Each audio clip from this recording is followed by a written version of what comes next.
but once I figure out what the top, say, 10 relative outperformers are, I want to make sure they're all at least positive on the month. So I don't want anything month to date that's negative. So yeah, thank you so much. So let's say I take a look at CIBR. I'll just kind of scroll down to the bottom. And most of my attention is going to be on these particular tickers. The main thing for me is as I go through things like BRNS or TENB, QLYS, is making sure that the option chain has at least 750 to 1,000 open interest. I want to have a spread that's no more than 10% the bid. And that way I'm not getting into anything illiquid. I don't have any risk of a wide spread. So PANW and CRWD are definitely on the watch list, as our OKTA. Now, for me, the biggest thing is once I've narrowed it down to those names, I'll jump on over to my chart and I'll make sure that I don't want to be buying at a surge to the upside. So I'm not a momentum player. I'll wait for something like OKTA to pull back, preferably to some sort of volume profile level. And that's how my morning starts on a Monday, where I just do this scan the first day of the week. I come up with that list. I think I mentioned healthcare. So if I do the same thing, jump on down to, say, XLV or anything that's been outperforming. Healthcare has been good. Financial's been pretty solid. And I'll take a look once again at those names and what those top 10 holdings can be. What's interesting is normally I used to look at, say, the top 10 weighted stocks in the sector, knowing that they're going to move well with that sector. So if there's sector strength, if there's index strength or weakness, whichever way I want to trade above it. But I'm finding that some of the lower weighted stocks have been on the move. So while Abbott or AbbVie would definitely be on my list, usually things like Tech or Veev just usually don't make it.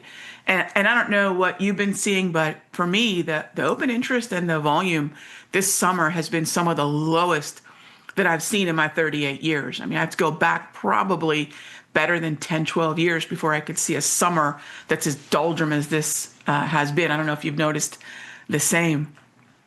Yeah, I mean, it's been really interesting, especially for the healthcare sector. I think you have products like Abbott that have come off the lows, but UNH comes to mind.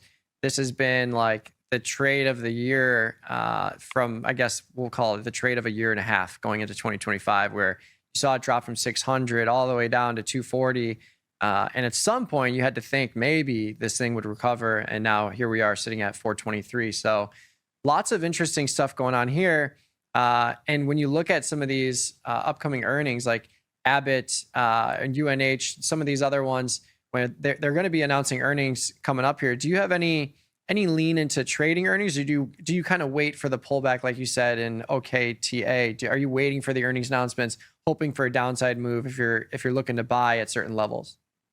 I love the question. Thank you. Earnings are funny because I go back and I remember when earnings, say in the late 80s, early 90s, was basically an envelope you got in the mail. And inside, if you own the shares, you were told by mail earnings per share and revenue, and that was it. And fast forward all these decades later, it's really become quite the spectacle. So my old school habits are, I love the 6 to 4 week run up into earnings. So I call it 642. 6 weeks out, I want to find the relative outperformers in that sector that are related to that stock. So if you mentioned Abbott or UNH, I'll look at the top 10, maybe top 20 holdings in healthcare. I'll look to see whether that stock is going to have a run. So I love the run 2 to 4 weeks out because I'm just going to buy calls. I don't want to get caught up into that implied volatility increase.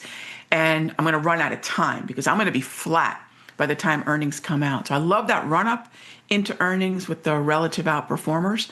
And it may not even be the stock that has earnings. It could be something that's tagging along. So it could be, many of the stocks in the group. Ultimately, as long as I'm flat before the release, I'm good, because as you and your viewers know, vol crush is a nasty, nasty beast, and I just don't want to get caught up into it. I'll wait about 48 hours before two sessions before I re-engage that stock. Yeah, I think that's a great call. Even after the intraday vol crush or the morning crush, let's say they have a earnings announcement after the close, and then on the morning they start trading, you'll see a vol crush, but you'll still see a little bit of elevation because you'll have that intraday movement. So 2 days after, you basically get the lay of the land. You know exactly what implied volatility looks like. You know the market's basically digested the whole move. And I think if you're if you're a bullish trader waiting for opportunities, like I feel like this earnings cycle could be really interesting because you have all these tech stocks that are expected to just post insane numbers. And even if they do, the stock price can drop. We saw that happen in IBM just last week. IBM dropped 100 points just like that. And also looking at the way that these sectors have moved, like you look at Target had a really big intraday move on Friday. You look at Costco, big intraday move to the downside on Friday. You name it, Johnson and Johnson, like all these very sector specific names. If you're looking at healthcare, let's say you want to place a bullish trade on healthcare, but you don't want to pay for that heightened implied volatility in the near term cycle. Maybe you look at a product that has a high correlation or is in something like, what's the ticker I'm thinking of, the healthcare ticker? XLV. There you go. Mm-hmm. There's so many XLs. XLV. Yeah. You look at that and you're like, okay, I think UNH might move in a certain direction and kind of piggyback off of an earnings move. You can get involved in something like that and look for that sympathy move. And we're seeing that this morning too. Like Micron is catching a bid and so is SanDisk. So like maybe Micron has some kind of binary event, but I trade SanDisk instead because I believe that SanDisk will have a similar move as Micron without the implied volatility. Yeah, I love the, high tides lift most of the boats in terms of the approach. And you mentioned staples, and staples are a neat place to look, as have for me healthcare, because, you look at sort of the toilet paper, power pills groups where you've got these defensive sectors that sometimes move with the indices, sometimes don't. Staples been really good. I've liked Monster. We're putting on a trade right now in MNST because it's been a great outperformer. Apparently, if the stock market's up, we need energy drinks. If the stock market's down, we need energy drinks. I don't drink the stuff. I'm a Red Bull girl myself, but Monster's been a really interesting one on pullbacks, which is trying to do today. Yeah, I saw a really interesting stat for Monster. Like if you invested in Monster 20 years ago, like I forget the number, like 10K, you'd be a multimillionaire or something like that. Yahtzee. Which is it's just so funny because it's Monster. But yeah, I totally hear you. It's just one of those things where everybody needs their caffeine. You mentioned it right at the beginning of the show, right? Caffeinate and dominate. One of the things that for sure, when I'm looking at staples or healthcare, in contrast to things like IGV, which is another sector, tech expanded software, or even the CLOU, cloud computing, and the cybersecurity I talked about before, right now, I feel pretty comfortable being in these sort of disparate parts of the market where I've got these sort of high beta names that I know could move, but I don't mind being in some boring things. I don't mind sitting in some healthcare stocks knowing that they may not tag along on those up days in the NAS, but when the NAS is having a rough time, all of a sudden Abbott, Monster are doing pretty well.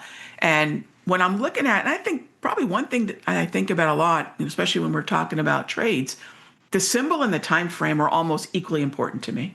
So if we're talking immediately after earnings and someone's got a 5-minute chart, there might be great opportunity on an intraday basis, but I'm looking at holding, say, 2 to 10 days, most definitely overnight. So I'll kind of swing trade the approach. And I think that time frame conversation is probably as important as any when we're talking about trading.